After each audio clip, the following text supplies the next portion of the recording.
రావణుడి కుమారుడు ఇంద్రజిత్ తలని బాణంతో ఒక్క వేటుతో వేరు చేశాడు.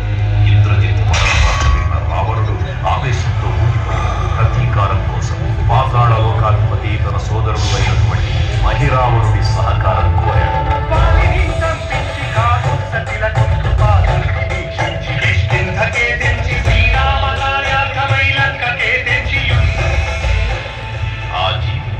మకరధ్వజుడు అనే తన పుత్రుడు మహాసముద్రాన్ని దాటుతుందని నీటిలో పడ్డన స్వేదవిందు ఒక మొసలి గ్రహించడం వల్ల జన్మించాడని తెలుసుకుని ఆశ్చర్యపోతాడు.